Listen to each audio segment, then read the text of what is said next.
ଆଜି ଆମେ ପଢ଼ିବା ଅଷ୍ଟମ ଶ୍ରେଣୀ ଜ୍ୟାମିତି ବହିର ଅନୁଶ୍ରେଣୀ 5C ପରିମିତି। 1 ନମ୍ବର କ୍ୱେଶ୍ଚନ୍ ଦେଇଛି, ଗୋଟିଏ ବର୍ଗକ୍ଷେତ୍ରର କ୍ଷେତ୍ରଫଳ 900 ବର୍ଗମିଟର ହେଲେ ଏହାର ପରିସୀମା ନିର୍ଣ୍ଣୟ କର। ପରିସୀମା ନିର୍ଣ୍ଣୟ କରିବାକୁ ହେଲେ ଆମର କ'ଣ ଦରକାର? ବାହୁ ଦରକାର। ପରିସୀମା ସୂତ୍ର 4 ଗୁଣନ ବାହୁ। ଏଠି ଆମର ବାହୁ ନାହିଁ, ଆଗେ ବାହୁ କାଢ଼ିବାକୁ ପଡ଼ିବ, ତାପରେ ପରିସୀମା ନିର୍ଣ୍ଣୟ କରିବା। ବାହୁ କାହା ଥରେ ଅଛି? ଏଇ କ୍ଷେତ୍ରଫଳ ଭିତରେ ଅଛି। ଆମେ ଦେଇଛି ବର୍ଗକ୍ଷେତ୍ରର କ୍ଷେତ୍ରଫଳ, ଲେଖିବା ଏଠି ବର୍ଗକ୍ଷେତ୍ରର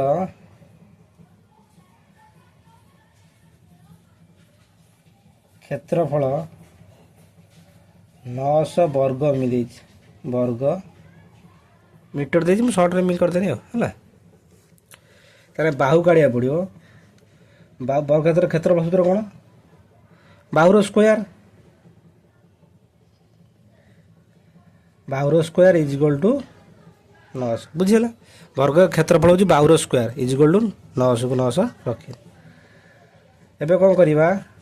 ବାହୁ ଏ 900ର ହେଇଯିବ ବର୍ଗମୂଳ ହେଲା। ଏ ସ୍କୋୟାର ଏପଟକୁ ସ୍କୋୟାରଟା ବର୍ଗମୂଳ ହେଇଗଲା। କେତେ? 900ର ବର୍ଗମୂଳ ଯିଏ କେତେ? 30 ମି ହେଲା। ତାହେଲେ ବାହୁ ବାହାରିଲା 30 ମି। ତାହେଲେ ଏବେ ପରିସୀମା ସୂତ୍ର କ'ଣ? ଅତଏବ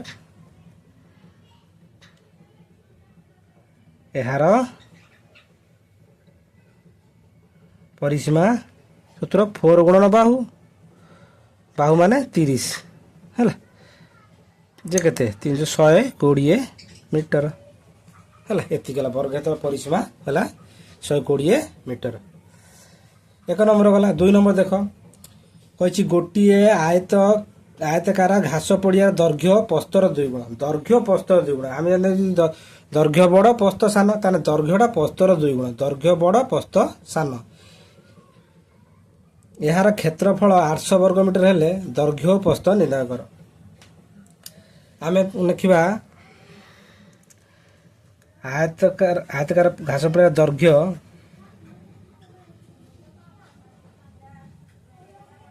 ଆୟତାକାର ଘାସ ପଡ଼ିଆର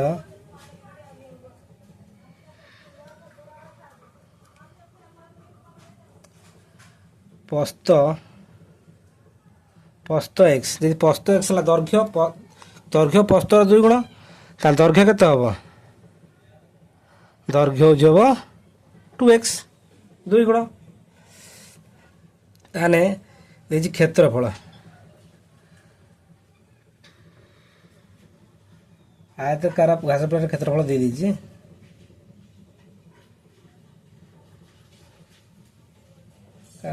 ଘାସ ପଡ଼ିଆର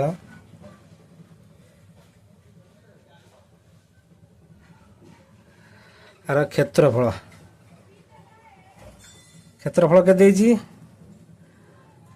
800 ବର୍ଗ ମି ହେଲା। ତାହେଲେ କ୍ଷେତ୍ରଫଳ ସୂତ୍ର କ'ଣ? ଦୈର୍ଘ୍ୟ ଇଣ୍ଟୁ ପ୍ରସ୍ତ।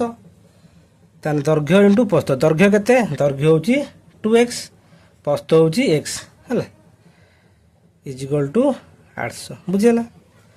ତାହେଲେ ଏଇଟା କେତେ ହେବ? ତାହେଲେ 2xର ସ୍କୋୟାର ଇଜ୍ ଇକ୍ୱାଲ୍ ଟୁ କେତେ ହେଲା? 800। ତାହେଲେ xର ସ୍କୋୟାର କେତେ ହେବ? 800/2 ଯିଏ କେତେ? 400 ବାହାରିଲା। 400 ହେଲେ ଆମର ଖାଲି x କେତେ ହେବ? ଏଇଠି କରିଦେବା। x କେତେ ହେବ? 400ର ବର୍ଗମୂଳ ଯିଏ କେତେ? 20। 400ର ବର୍ଗମୂଳ ହେଲା 20। ତାହେଲେ ଅତଏବ ଏଇଟା କ'ଣ ବାହାରିଲା? x ଆମର କ'ଣ ଥିଲା? x ଥିଲା ପ୍ରସ୍ତ। ଆମେ ପ୍ରସ୍ତ ଲେଖିବା, ପ୍ରସ୍ତ 20 ମି। ଦୈର୍ଘ୍ୟ କେତେ ହେବ? ଦୈର୍ଘ୍ୟ 2 ଗୁଣ। ତାହେଲେ କେତେ ହେଲା? 2 × 20 ଯେ କେତେ? 40 ମିଟର। ଦୈର୍ଘ୍ୟ ପ୍ରସ୍ତ ନିର୍ଣ୍ଣୟ ହୋଇଗଲା ହେଲା। ୟା ପରେ କରିବା 3 ନମ୍ବର। ସୂତ୍ରଟା ସବୁ ମନେ ରଖିଥିବ। ଇଏ ଯେଉଁ ବର୍ଗକ୍ଷେତ୍ରର କ୍ଷେତ୍ରଫଳ, ବର୍ଗକ୍ଷେତ୍ରର ପରିସୀମା, ଆୟତକ୍ଷେତ୍ରର କ୍ଷେତ୍ରଫଳ, ଆୟତକ୍ଷେତ୍ର ଏ ସୂତ୍ର ସବୁ ମନେ ରଖିବ। ମୁଁ ସୂତ୍ର ଆଗରୁ ଲେଖିଛି। ୟା ପରେ ଆମେ 3 ନମ୍ବରଟା କରିବା। देख 3 नंबर क्वेश्चन कही गोटे वर्गाकार क्षेत्रर क्षेत्रफल दे ये वर्ग मीटर यार चारिपटे बाड़ देवार प्रति मीटर को 15 टଙ୍କା हिसाब से केते टଙ୍କା खर्च हो मीटर को केते टଙ୍କା खर्च हो आम चारिपटे बाड़ देवा कौन तार परिसीमा बाहर करा पड़ो परिसीमा काढ़ा आम बाहु दरकार ये बाहु ना बाहु क्या भितर अच्छी क्षेत्रफल भितर अच्छी आम ये क्षेत्रफल आगे बाहु काढ़ीदे लिखा वर्गाकार क्षेत्र क्षेत्रफल वर्गाकार क्षेत्रर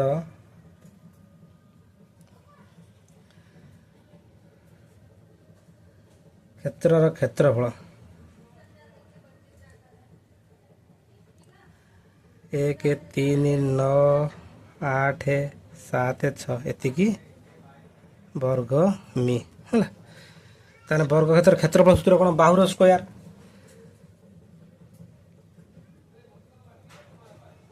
बाहुर स्क्वायर इज इक्वल टू 1 3 9 8 7 6 यार वर्गमूल बाहर ताने बाहु केते हम बाहु यार वर्गमूल हो 1 3 9 8 7 6 यार वर्गमूल केते यार वर्गमूल केते हम 3 7 4 एतिकी यार वर्गमूल एतिकी वर्गमूल वाला एतिकी यार काढ़ा फिर कौन करवा यार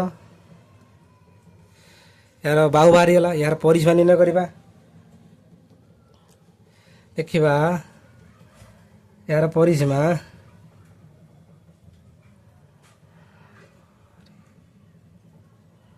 परिसीमा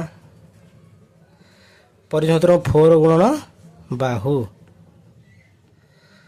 ताने केते 4 रहा ये बाहु केते एतिकी बाहु बसई देनी एटा गुणिने केते हम 14 96 एतिकी कौन मीटर यार परिसीमा बाहर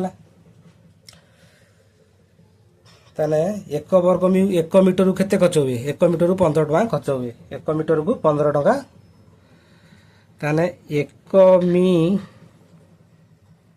को खर्च हुए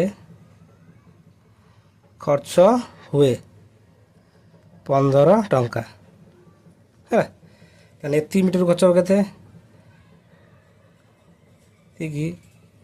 मी को खर्च हेब केते एति रेति गुणी दबा 14 9 6 इंटू केते 15 एगुड़ा गुणने केते हम 22,440 एतिकी टଙ୍କା है 22,440 टଙ୍କା ये या पर करवा 4 नंबर देख 4 नंबर क्वेश्चन कही गोटे वर्गाकार बगीचार दैर्घ्य दे 30 मी तार भीतर सीमार चारिधार को लगी 1 मीटर चौड़ा एक रास्ता निर्माण कराई रास्तार क्षेत्रफल रास्ता तैयारी वर्ग मीटर को 2 टଙ୍କା 40 पैसा हिसाब से केते टଙ୍କା खर्च हो रास्तार क्षेत्रफल सूत्र कौन रास्तार क्षेत्रफल हूँ बाहर क्षेत्रफल माइनस भीतर क्षेत्रफल देख गोटे वर्गाकार बगीचा ए बी सी डी 30 मी ये 30 वर्ग तो सब समान बा ये 30 मी ये हूँ 30 मी है तार भीतर सीमा को माने कौन तार भीतर सीमार चारिधार को लगी 1 मीटर चौड़ा एक रास्ता अच्छे एवढू एतिकी केते 1 मी एवढू एतिकी 1 मी एवढू एतिकी 1 मी एवढू एतिकी 1 मी है चारिधार एक रास्ता निर्माण रास्ता अच्छी रास्ता कराई तार कह रास्तार क्षेत्रफल टूटा निर्णय रास्तार क्षेत्रफल निर्णय करें आम प्रथम रास्तार क्षेत्रफल सूत्र बाहर क्षेत्रफल माइनस भीतर क्षेत्रफल बाहर क्षेत्रफल किए अच्छी ए बी सी डी वर्ग क्षेत्र अच्छी भीतर क्षेत्रफल दे दूँ पी क्यू आर एस ताने बाहर क्षेत्रफल भीतर क्षेत्रफल फेल देले आम रास्तार क्षेत्रफल पाई प्रथम ए बी सी डी वर्ग क्षेत्र गोटे पाइले ए बी सी वर्ग क्षेत्र बाहु पाइले तार क्षेत्रफल निर्णय करदे देखा ए बी सी डी वर्गाकार बगीचार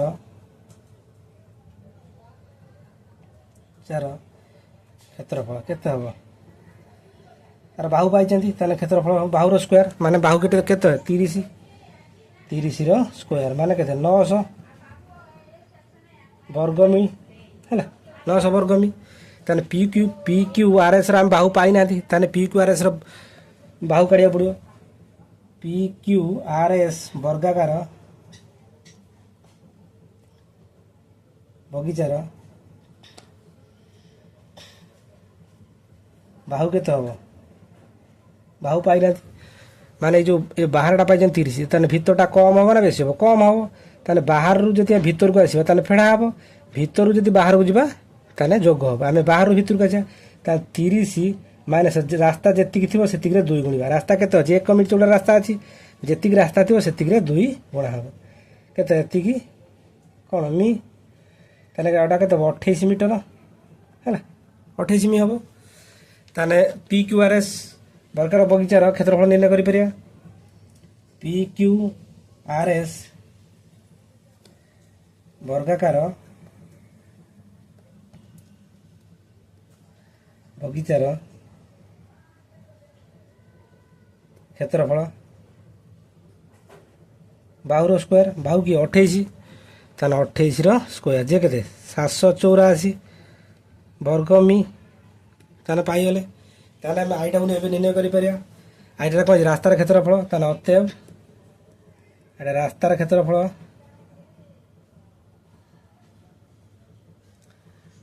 रास्तार क्षेत्रफल सूत्र बाहर क्षेत्रफल माइनस भीतर क्षेत्रफल बाहर क्षेत्रफल के 900 भीतर के 784 ताने 900 माइनस 784 वर्ग मी जे के 116 वर्ग मी है टू आईटा कौन कही रास्ता तैयारी वर्ग मीटर को 2 टंका 40 पैसा हिसाब से केते टंका खर्च ताने एक वर्ग मी खर्च हुए केते एक वर्ग मी को खर्च हुए 2 टंका 40 पैसा है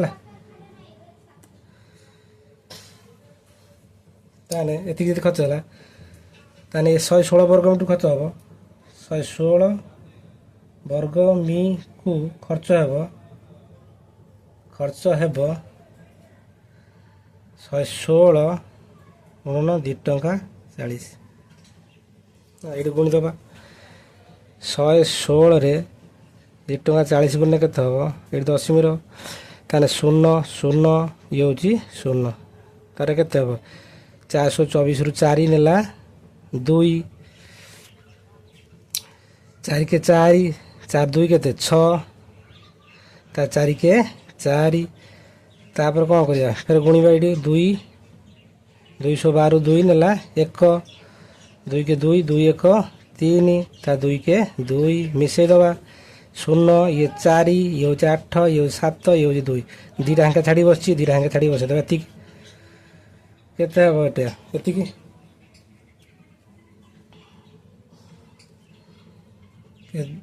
2 7 8 10 40 टंका माने 278 टंका 40 पैसा है 278 टंका 40 पैसा ताने 116 मीटर को खर्च हम रास्ता तैयारी के 278 टंका 40 पैसा या पर करिया हमें 5 नंबर 5 नंबर क्वेश्चन कही 5 मी गुणन 3 मी मापर घर चट्टाण को टाइल बिछेवा हेले 60 सेमी और 50 सेमी मापर केते खंड टाइल आवश्यक है देख घर चट्टाण दैर्घ्य प्रस्थ घर चट्टाण गोटे आयत क्षेत्र रही दैर्घ्य अच्छी प्रस्थ अच्छी घर चट्टाण दैर्घ्य देखा ये घर चट्टाण ଦୈର୍ଘ୍ୟ କେତେ? ଦୈର୍ଘ୍ୟ 5 ମି। 5 ମି ଷ୍ଟାଇଲ ଆମର କ'ଣ ସେମିରେ ଅଛି, ଏଟାକୁ ସେମି କରିବାକୁ ପଡ଼ିବ। 5 ମି ଯେ 500 ସେମି, 1 ମି ଯେ 100 ସେମି, 5 ମି ଯେ 500 ସେମି। ପ୍ରସ୍ତ କେତେ ହେବ? ପ୍ରସ୍ତ 3 ମି ଦେଇଛି, ତାହେଲେ କେତେ ହେବ? 3 ମି ଯେ 300 ସେମି ହେଲା। 3 ମି ଯେ 300 ସେମି। ତାହେଲେ ଘର ଚଟାଣର କ'ଣ ଦୈର୍ଘ୍ୟ ପାଇଲେ, ପ୍ରସ୍ତ ପାଇଲେ। ତାହେଲେ ଘର ଚଟାଣ କ୍ଷେତ୍ରଫଳ କାଢ଼ିଦେବା। ଏଠି କାଢ଼ିଦେବା ଘର ଚଟାଣର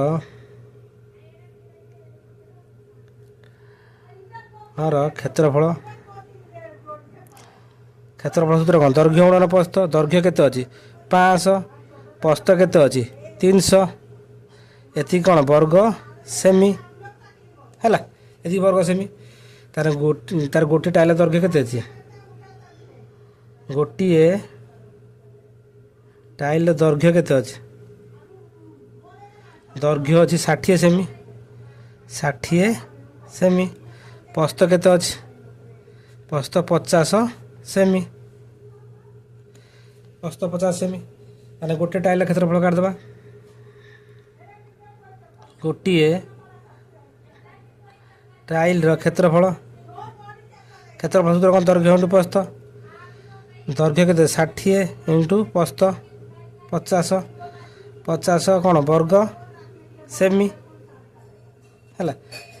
ଗୋଟେ ଟାଇଲର କ୍ଷେତ୍ରଫଳ ବାହାରିଲା। ଟାଇଲ ସଂଖ୍ୟା କେତେ କ'ଣ ଟାଇଲ ଲାଗିବ ଚଟାଣରେ? ଟାଇଲ ସଂଖ୍ୟା କେତେ ହେବ? ଚଟାଣ କ୍ଷେତ୍ରଫଳରେ ଆମେ ହରିଦେବା କ'ଣ ହେଉଛି? ଚଟାଣର କ୍ଷେତ୍ରଫଳରେ ଆମେ ଗୋଟେ ଟାଇଲର କ୍ଷେତ୍ରଫଳ ହରିଦେବା। ଚଟାଣ କ୍ଷେତ୍ରଫଳ କେତେ ଅଛି? 500 ଇଣ୍ଟୁ କେତେ? 300 ବାଇ ଟାଇଲ କ୍ଷେତ୍ରଫଳ 60 ଇଣ୍ଟୁ 50 ହେଲା। ତାହେଲେ ଇଏ କ'ଣ ହେଲା? କାଟିଦେବା ଆମେ। ଇଏ ଗୋଟେ ଶୂନ, ଇଏ ଗୋଟେ ଶୂନ କଟିଗଲା। ତାର ଇଏ ଗୋଟେ ଶୂନ, ଇଏ ଗୋଟେ ଶୂନ କଟିଲା। ତାର ଇଏ 5 5 କଟିଗଲା। ଆଉ କେତେ ହେଲା? 300 ବାଇ 600 ଯେ କେତେ? 6ରେ କାଟିଲେ 6 5 30 ଯେ 50 ଖଣ୍ଡ। ତାହେଲେ ଏତିକି ଖଣ୍ଡ ଟାଇଲ ଲାଗିବ। 50 ଖଣ୍ଡ ଟାଇଲ ଲାଗିବ। ଘର ଚଟାଣରେ 50 ଖଣ୍ଡ ଟାଇଲ ଲାଗିବ। ଅତଏବ ଟାଇଲ ସଂଖ୍ୟା ଏତିକି ହେଲା। ଏହାପରେ କରିବା 6 ନମ୍ବର। 6 ନମ୍ବର କ୍ୱେଶ୍ଚନ୍ କହିଛି ରାମ କିଣିଥିବା ଖଣ୍ଡେ ଜମିର ଆକାର 20 ମି ଗୁଣନ 24 ମି। ଶ୍ୟାମ କିଣିଥିବା ଖଣ୍ଡେ ଜମିର ଆକାର 22 ମି ଗୁଣନ 22 ମି। ଏହି ଦୁଇ ଖଣ୍ଡ ଜମିର ପରିସୀମାର ଅନ୍ତର ଓ କ୍ଷେତ୍ରଫଳ ଅନ୍ତର ନିର୍ଣ୍ଣୟ କର। ପରିସୀମାର ଅନ୍ତର ମାନେ ହେଉଛି ଫେଡ଼ାଣ ହେଲା। ତାହେଲେ ରାମ କିଣିଛି ଜମିର ଦୈର୍ଘ୍ୟ କେତେ? 24। ପ୍ରସ୍ତ କେତେ ଅଛି? 20। ତା ରାମ କିଣିଥିବା ଜମିଟା ହେଉଛି ଆକାର ହେଉଛି କ'ଣ? ଆୟତାକାର। ଦେଖିବା ରାମ କିଣିଥିବା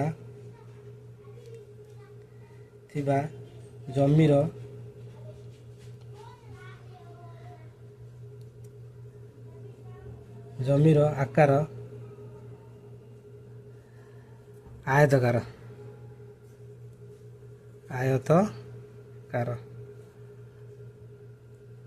ଦୈର୍ଘ୍ୟ କେତେ? ଦୈର୍ଘ୍ୟ ଦେଇଛି 24 ମି। ପ୍ରସ୍ତ ଦେଇଛି କେତେ? 20 ମି। ରାମ କିଣିଥିବା ଜମିର ଆକାର ଆୟତାକାର। ଦୈର୍ଘ୍ୟ ହେଉଛି ଏତିକି, ପ୍ରସ୍ତ ହେଉଛି ଏତିକି। ତାହେଲେ ଏହାର ପରିସୀମା କାଢ଼ିଦେବା। ଦେଖିବା ଏହାର ପରିସୀମା କେତେ ହେବ? ପରିସୀମା 2 ଭଳି ଦୈର୍ଘ୍ୟ ପ୍ଲସ୍ ପ୍ରସ୍ତ। ଦୈର୍ଘ୍ୟ କେତେ ଅଛି? 24। ପ୍ରସ୍ତ କେତେ ଅଛି? ପ୍ରସ୍ତ ହେଉଛି 20। ତାହେଲେ ଆୟତ କ୍ଷେତ୍ରରେ ପରିସୀମା ହେଉଛି କ'ଣ? 2 ଭଳି ଦୈର୍ଘ୍ୟ ପ୍ଲସ୍ ପ୍ରସ୍ତ ନୁହେଁ କି? ତାହେଲେ ଇଏ 2 2 ରହିଲା। ଏଇଟା ମିଶାଇଦେବା। ଏଇଟା କେତେ ହେଲା? ମିଶାଇଦେଲେ ଆମର 24ରେ କେତେ? ମିଶାଇଦେଲେ ଆମର କେତେ ହେଲା? 44। 44 ଦିନେ କେତେ? 88। 88 କ'ଣ? ମିଟର ମି। ତାହେଲେ ୟାର ପରିସୀମା ବାହାରିଲା। ତାହେଲେ ଏହାର କ୍ଷେତ୍ରଫଳ କାଢ଼ିଦେବା। ଏହାର କ୍ଷେତ୍ରଫଳ ସୂତ୍ର କ'ଣ? ଆୟତ କ୍ଷେତ୍ରଫଳ ଦୈର୍ଘ୍ୟ ଗୁଣନ ପ୍ରସ୍ତ। ଦୈର୍ଘ୍ୟ କେତେ ଅଛି? ଦୈର୍ଘ୍ୟ ଅଛି 24। ପ୍ରସ୍ତ କେତେ ଅଛି? 20। ତାହେଲେ କେତେ ହେଇଯିବ? 24 × 48 480। ଏତିକି କ'ଣ? ବର୍ଗ ମି। ରାମ କିଣିଥିବା ଜମିର ପରିସୀମା ବାହାର କରିଦେନି, କ୍ଷେତ୍ରଫଳ ବାହାର କରିଦେନି। ଶ୍ୟାମ କିଣିଥିବା ଜମିର ଆକାର କ'ଣ? ବର୍ଗାକାର। ଦେଖିବା ଶ୍ୟାମ କିଣିଥିବା ଶ୍ୟାମ କିଣିଥିବା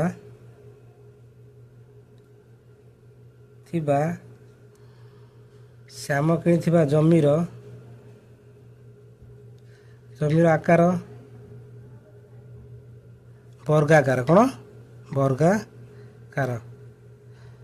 ବାହୁ କେତେ ହେଇଛି? ବର୍ଗାକାର। ବାହୁ ହେଉଛି 22 ନୁହେଁ କି? 22। ତାହେଲେ ଯଦି 22 ହେଲା ତାହେଲେ ହେଉଛି ୟାର ପରିସୀମା କାଟିଦେବା। ଏହାର ପରିସୀମା ସୂତ୍ର କ'ଣ? ବର୍ଗାକାର ହେଲେ ବର୍ଗକ୍ଷେତ୍ର ପରିସୀମା ସୂତ୍ର କ'ଣ? 4 ଗୁଣନ ବାହୁ। ତାହେଲେ 4 ଗୁଣନ 22 ଯେ କେତେ? 22 88 ମି। ଏହାର କ୍ଷେତ୍ରଫଳ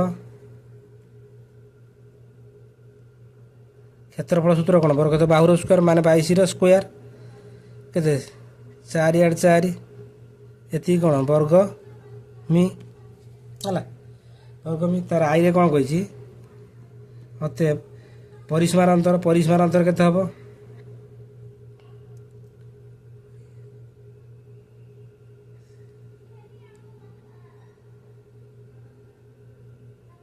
ପରିସୀମାର ଅନ୍ତର। ତାହେଲେ ତା ପରିସୀମାରୁ ୟାର ପରିସୀମା ଖେଳିଦେବା। ରାମ କିଣିଥିବା ଜମିର ହେଉଛି ପରିସୀମା କେତେ ଅଛି? 88। ୟା ଜମିର ପରିସୀମା କେତେ ଅଛି? 88। ତାହେଲେ କେତେ? 0।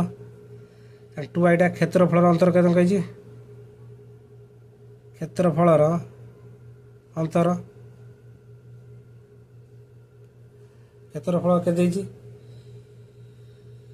କ୍ଷେତ୍ରଫଳ କାହାର ଅଛି? କାହାର ଅଧିକ ହେଲା? ଏଟା ହେଲା କେତେ ଆମର? ୟାର କ୍ଷେତ୍ର 480 484। 484ରୁ ବୃହତ୍ତମ କ୍ଷୁଦ୍ରତମ ଫେଟିଦେବା ମାନେ 480 ଯେ କେତେ? 4 ବର୍ଗ ମି। ଏତିକି ହେଲା। ତାପରେ କରିବା ଆମର 6 ନମ୍ବର ହେଲା। କରିବା 7 ନମ୍ବର। ଦେଖ 7 ନମ୍ବର କ୍ୱେଶ୍ଚନ୍ କହିଛି ଗୋଟିଏ ଆୟତାକାର କ୍ଷେତ୍ରର ଦୈର୍ଘ୍ୟ 125 ମିଟର ଓ ପ୍ରସ୍ଥ 60 ମିଟର। ଏହାର ଭିତର ପାଖର ଦୈର୍ଘ୍ୟର ଗୋଟିଏ ଧାରକୁ ଓ ପ୍ରସ୍ଥର 2 ଧାରକୁ ଲାଗି ଏହିପରି 3 ଧାରକୁ ଲାଗି 2 ମିଟର ଚଉଡ଼ା ଏକ ରାସ୍ତା ଅଛି। ରାସ୍ତାର କ୍ଷେତ୍ରଫଳ ନିର୍ଣ୍ଣୟ କର। ରାସ୍ତାର କ୍ଷେତ୍ରଫଳ ସୂତ୍ର କ'ଣ? ବାହାରର କ୍ଷେତ୍ରଫଳ ମାଇନସ ଭିତରର କ୍ଷେତ୍ରଫଳ। ଆମେ ଗୋଟେ ଆୟତକ୍ଷେତ୍ର କାଟିଦେବା। ଦେଖ ଏଇଟା ଗୋଟେ ଆୟତକ୍ଷେତ୍ର ହେଲା। ଗୋଟେ ଆୟତକ୍ଷେତ୍ର। ୟା ନା ଦେଇଦେନି ଏ, ୟା ନା ଦେଇଦେନି ବି, ୟା ନା ଦେଇଦେନି ସି, ୟା ନା ଦେଇଦେନି ଡି। ତାହେଲେ ଦୈର୍ଘ୍ୟ କିଏ? 125। ତାହେଲେ ଏଇଟା 125, ଏପଟଟା ବି 125। ପ୍ରସ୍ଥ କେତେ ଅଛି? ପ୍ରସ୍ଥ 60। ଏଟା 60 ହେଲେ ଏଟା ବି 60। ଆୟତକ୍ଷେତ୍ର ବିପରୀତ ଭାଗ ସମାନ। ତାର କ'ଣ କହିଛି? ଏହାର ଭିତର ପାଖର ଦୈର୍ଘ୍ୟର ଗୋଟିଏ ଧାରକୁ ଓ ପ୍ରସ୍ଥର 2 ଧାରକୁ ଲାଗି ଏହିପରି 3 ଧାରକୁ ଲାଗି 2 ମିଟର ଚଉଡ଼ା ଏକ ରାସ୍ତା ଅଛି।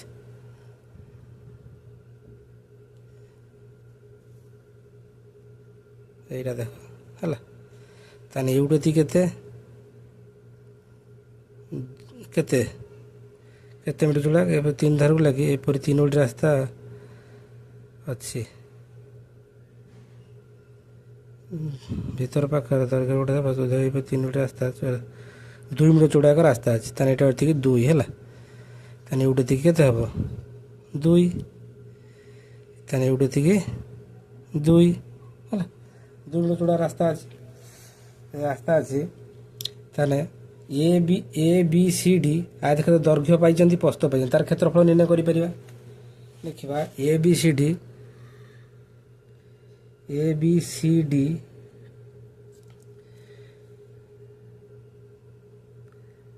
ଆୟତ କ୍ଷେତ୍ରର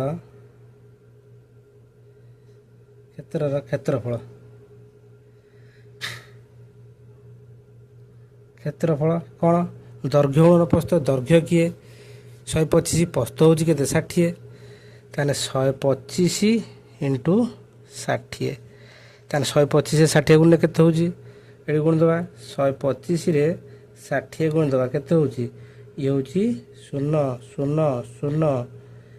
ଏଇଟା ହେଉଛି 530 0 3 କେତେ? 212 12 3 15 5 ନେଲା 1 6 6 6 1 7।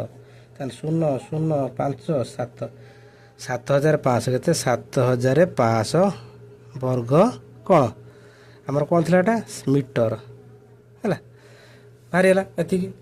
ତାପରେ କହିଛି ତାହେଲେ ଏଇ ଦେଖ ଭିତର ଗୋଟେ ଅଛି ପି କ୍ୟୁ ଧରି ଆର ଆର୍ ଏସ୍ ଦେଇଦେନି ହେଲା ଭିତରଟା ଦେଇଦେନି ପି କ୍ୟୁ ଆର୍ ଏସ୍ ଯଦି ପି କ୍ୟୁ ଆର୍ ଏସ୍ ଦେଇଦେନି ଏଟା S P Q R S ହେଲା। ତାହେଲେ ଭିତର ଆମେ କ'ଣ ପାଇଛନ୍ତି ଭିତର ଦୈର୍ଘ୍ୟ ପ୍ରସ୍ଥ ପାଇନାହାନ୍ତି। ତାହେଲେ ପି କ୍ୟୁ ଦେଖ ଦୈର୍ଘ୍ୟ ଦୁଇ ସାଇଡ଼୍ରୁ ଦୈର୍ଘ୍ୟ କେତେ ଅଛି ଦୈର୍ଘ୍ୟ ଏପଟରୁ କଟିଲା ଏପଟରୁ କଟିଲା ତାହେଲେ ଇଏ 2 2 4 କଟିଗଲା ପ୍ରସ୍ଥ କେବଳ ଗୋଟେ ସାଇଡ଼୍ ଗୋଟେ ଏପଟ ସାଇଡ଼୍ରୁ କଟି ନାହିଁ ଏପଟ ସାଇଡ଼୍ରୁ କଟି ନାହିଁ। ତାହେଲେ ପ୍ରସ୍ଥରେ କେତେ ଆଗେ ଦୈର୍ଘ୍ୟ କାଟିଦେବା ଦେଖ ପି କ୍ୟୁ ଆର୍ ଏସ୍ ଆୟତ କ୍ଷେତ୍ରର ଦୈର୍ଘ୍ୟ କେତେ ଅଛି ଦୈର୍ଘ୍ୟ ଅଛି 125ରୁ ତାହେଲେ କେତେ 2 2 4 କଟିଯିବ ତାହେଲେ 2 × 2 ଏତିକି କ'ଣ ମି ତାହେଲେ କେତେ 125ରୁ 4 2 4 125ରୁ 4 ଗଲେ କେତେ 121 ମି ଦୈର୍ଘ୍ୟ ପାଇଗଲେ। ପ୍ରସ୍ଥ କେତେ ଦୈର୍ଘ୍ୟ ବା ଦୈର୍ଘ୍ୟ ଏପଟକୁ ଗଲା ସେପଟକୁ ଗଲା 2 2 4 ଗଲା ପ୍ରସ୍ଥର କେବଳ ଗୋଟେ ସାଇଡ଼୍ ଅଛି ଆଉ ଗୋଟେ ସାଇଡ଼୍ରୁ କଟି ନାହିଁ ହେଲା। ତାହେଲେ ପ୍ରସ୍ଥ କେତେ ହେବ ପ୍ରସ୍ଥ 60 - 2 ଯେ କେତେ 58 ମି। ତାହେଲେ ପି କ୍ୟୁ ଆର୍ ଏସ୍ ଦୈର୍ଘ୍ୟ ପ୍ରସ୍ଥ ପାଇଲେ ତାର ହେଉଛି ୟାର ହେଉଛି କ'ଣ କରିବା ୟାର କ୍ଷେତ୍ରଫଳ କାଢ଼ିଦେବା କାହାର ପି କ୍ୟୁ ଆର୍ ଏସ୍ର କ୍ଷେତ୍ରଫଳ ଦେଖ ପି କ୍ୟୁ ଆର୍ ଏସ୍ର ଦୈର୍ଘ୍ୟ ପାଇଲେ ଏତିକି ପ୍ରସ୍ଥ ପାଇଲେ ଏତିକି ତାହେଲେ ୟାର କ୍ଷେତ୍ରଫଳ ଦେବା ପି କ୍ୟୁ ଆର୍ ଏସ୍ର କ୍ଷେତ୍ରଫଳ କାଢ଼ିଦେବା ପି କ୍ୟୁ ଆର୍ ଏସ୍ ଆୟତ କ୍ଷେତ୍ରର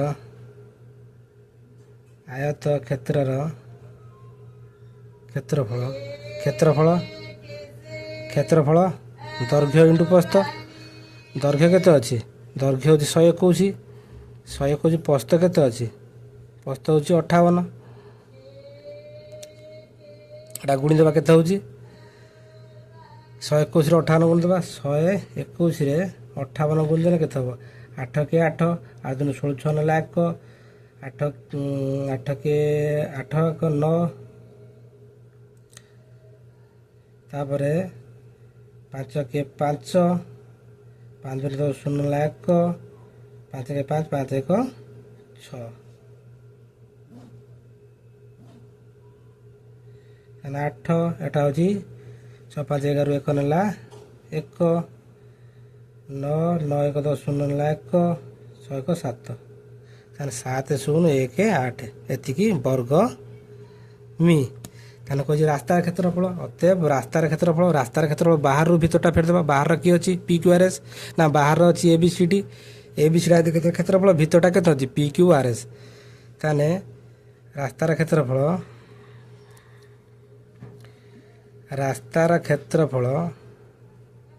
ବାହାର କ୍ଷେତ୍ରଫଳ ମାଇନସ୍ ଭିତର କ୍ଷେତ୍ରଫଳ ବାହାର କ୍ଷେତ୍ରଫଳ କେତେ ବାହାରିଲା ଆମର ପି କ୍ୟୁ ଆର୍ ଏସ୍ ମାନେ ବାହାରଟା ନା ସରି ଏ ବି ସି ଡି ହେଉଛି ବାହାର କେତେ ଅଛି ବାହାର କ୍ଷେତ୍ରଫଳ ଏ ବି ସି ଡିର ବାହାରଟା ଅଛି କେତେ 7500 ମାଇନସ୍ ଭିତରେ କେତେ ଅଛି ଏତିକି 1 0 ନା 7 0 1 8 ଏତିକି କ'ଣ ବର୍ଗ ମି। ତାହେଲେ ଏତିକି ଫେଡ଼ିଦେବା କେତେ ହେବ ଫେଡ଼ିଦେଲେ ଏଇଠି ଫେଡ଼ିଦେବା 7 5 0 0ରୁ 7 0 1 8 ଫେଡ଼ିଦେବା କେତେ ହେଲା 10 10ରୁ 8 ହେଲା 2 9 9ରୁ 7 9ରୁ 1 ହେଲା ଏଠି ହେଲା କେତେ ଆଉ 9 9ରୁ 1 ହେଲା 8 ହେଲା କେତେ 4 ହେଲା 482 କ'ଣ ବର୍ଗ ମି। ରାସ୍ତାର କ୍ଷେତ୍ରଫଳ ହେଲା ଏତିକି ହେଲା। ସବୁବେଳେ ମନେ ରଖିଥିବ ରାସ୍ତାର କ୍ଷେତ୍ରଫଳ ବାହାରର କ୍ଷେତ୍ରଫଳ ମାଇନସ୍ ଭିତରର କ୍ଷେତ୍ରଫଳ। ତାହେଲେ ବାହାରଟା କି ଅଛି A B C D minus A B C ଡିର କ୍ଷେତ୍ରଫଳରୁ ପି କ୍ୟୁ ଆର୍ ଏସ୍ କ୍ଷେତ୍ରଫଳ ଫେରିଦେବେ ହେଲା।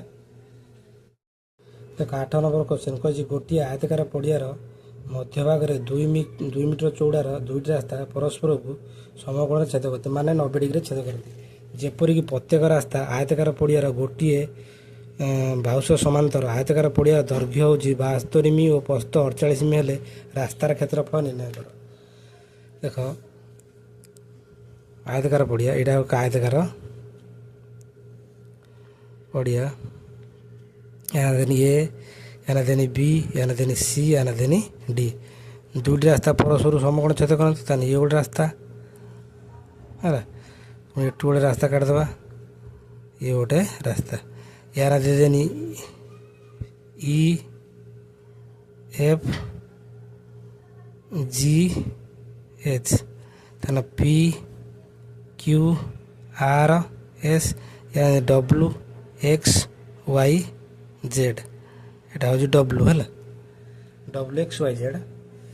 देख এইটা কেতে আছে আমার এই যে দৈর্ঘ্যটা কেতে আছে 72, এইটা 72, এইটা 72 হেলে আমার ইয়ে গুড়াক 72, ইয়ে 72, ইয়ে বি 72। প্রস্থ কেতে ଅଛି, প্রস্থ ଅଛି ଆମର 48। তাহলে ইয়ে 48, ইয়ে 48, ইয়ে 48, ইয়ে 48 ହେଲା। ତା ରାସ୍ତା କେତେ ଅଛି, ତାହେଲେ ଏଉଠି କେତେ ଅଛି 2 ମି, ଏଉଠି କେତେ ଅଛି 2 ମି, ଏଉଠି କେତେ ଅଛି 2 ମି, ଏଉଠି 2 ମି ହେଲା। 2 ମି ଚଉଡ଼ାର ରାସ୍ତା ଅଛି। ଏଇଟା ହେଉଛି ଜେଡ଼ ହେଲା, 2 ମି ଚଉଡ଼ାର ରାସ୍ତା ଅଛି। ଯଦି ଆମେ ଏ ବି ସି ଡି କ୍ଷେତ୍ର ଦୈର୍ଘ୍ୟ ପ୍ରସ୍ଥ ପାଇଛନ୍ତି, ଆମେ କାଟିଦେବା ଇଏ ଆଦର କ୍ଷେତ୍ରଫଳ ଲେଖା।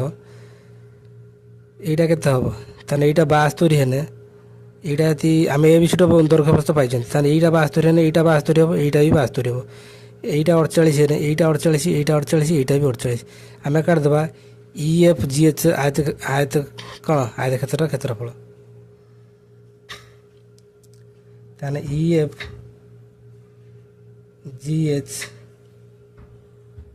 জি ଏଚ୍ର ক্ষেত্রফଳ কাটিদেবা। କ'ଣ ସେଟା ହେଉଛି ଆୟତ କ୍ଷେତ୍ର ହେଉଛି ତା କ୍ଷେତ୍ରଫଳ ଦୈର୍ଘ୍ୟ ଇଣ୍ଟୁ ପ୍ରସ୍ଥ।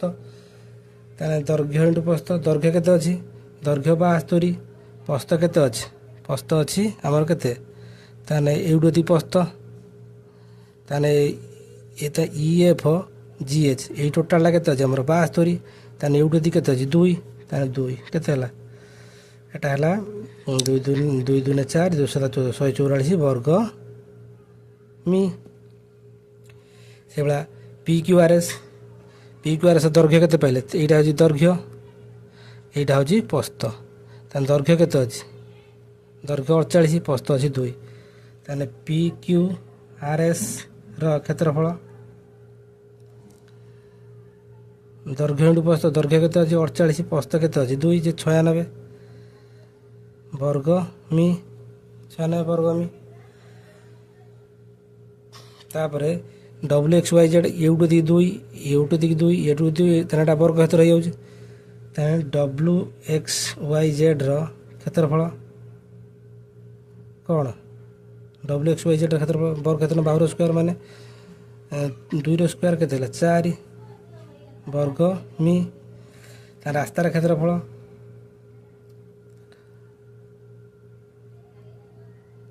-144 ପ୍ଲସ୍ 96, ଏଇ ଯେଉଁ ମଝି ଅଂଶଟା ଫେଡ଼ା ହେଇଯିବ, ବର୍ଗ କ୍ଷେତ୍ର ଫେଡ଼ା ହେଇଯିବ ହେଲା, ଏତିକି ବର୍ଗ ମି।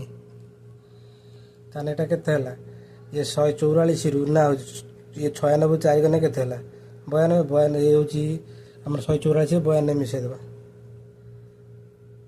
144ରେ 92 ମିଶାଇଦେଲେ କେତେ ହେଲା ଆମର ଇଏଟା ହେଲା କେତେ 6, ହେଲା କେତେ 9 4 13, 9 4 13 3 ଲାଖ 1 2 236 ବର୍ଗ ମି। ରାସ୍ତାର କ୍ଷେତ୍ରଫଳ ହେଲା 236 ବର୍ଗ ମି।